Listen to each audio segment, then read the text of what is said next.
talk for his 5 minutes.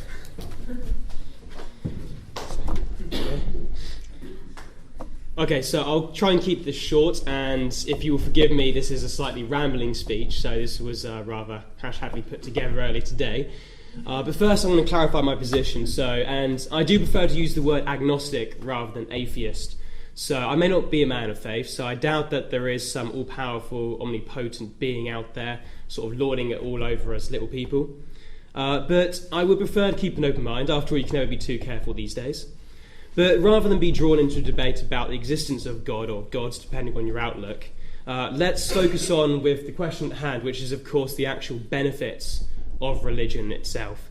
So how about a brief history lesson to start things off? So I understand that religion has a rather dark history, and as has been mentioned, the Spanish Inquisition, you can talk about the Crusades, all these sort of things. It does paint quite a unpleasant picture of its past. But let us also not forget that some of the gravest crimes of the 20th century were caused not by religion, but by those who would seek to disown a belief in God, those who were secular and atheist. So religion is, in the words of Karl Marx, and obviously this was carried through the Bolsheviks and Joseph Stalin, it was a sigh of the oppressed creature, the heart of a heartless world, and the soul of soulless conditions. So in 1924, Stalin created the League of Militant Atheists, whose purpose was to shut down organised religion in Soviet Russia. This, of course, led to 40,000 churches being desecrated, 25,000 mosques being demolished, and all turned into cinemas and clubs and things like this. I'm sure those out here who don't believe in God would see that obviously as a very merry thing. But let's not forget that, given a conservative estimate, Stalin also killed 9.8 million people of his own during his years in power of 1926 and 1937 alone. And he was, of course, not a man of God. So refraining, though, from going down this path of numerous negative examples, let's return to the slightly upbeat world of the benefits of religion. So first, let's start with charity. We all like a good bit of charity. And of course, it was in 19th century Britain, it was the church and not the state which laid the foundations for a culture of charitable giving. Yet in the modern world, faith-based charities have been seen as self-interested. They actively discriminate against non-believers.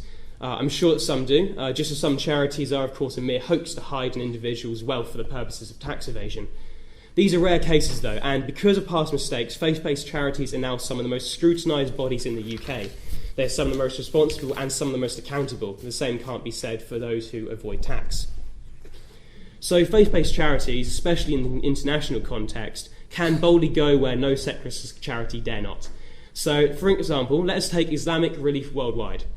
This organisation goes into some of the most poorest and deprived regions in the world, and due to religious differences and just a general lack of trust in outsiders, these communities who are in dire need of help, they don't open up their doors to outsiders very often, but because of a shared belief and because of a shared religion, they do allow them to come in for mutual benefit.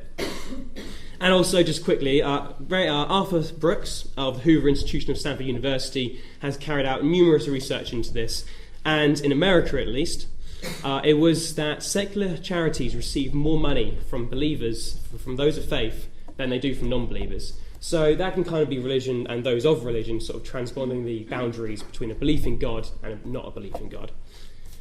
But of course, the financial arguments behind religion should not be the focus of this debate. Rather, what religion is, at its most simple form, is a way of life.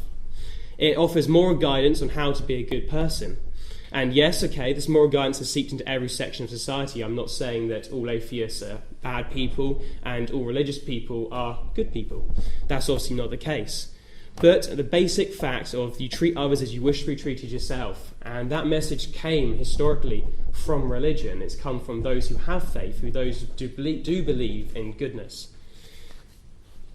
So the personal benefits, I'm sure my fellow panellists over here will talk about. So being obviously, thank you very much. So they'll go through that, I'm sure.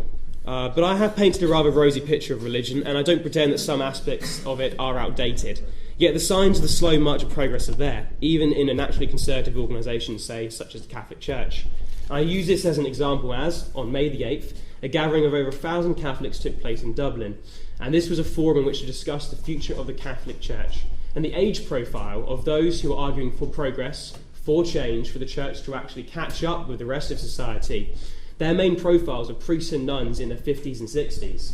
And if this generation, these people can call for change and call for progress, then of course the younger generations will too. And as in every conservative institution, as the young come through with their new more liberal values, of course it will change and things will get better. So religion, affects all aspects of our lives. It will adapt, it will change, and it will progress.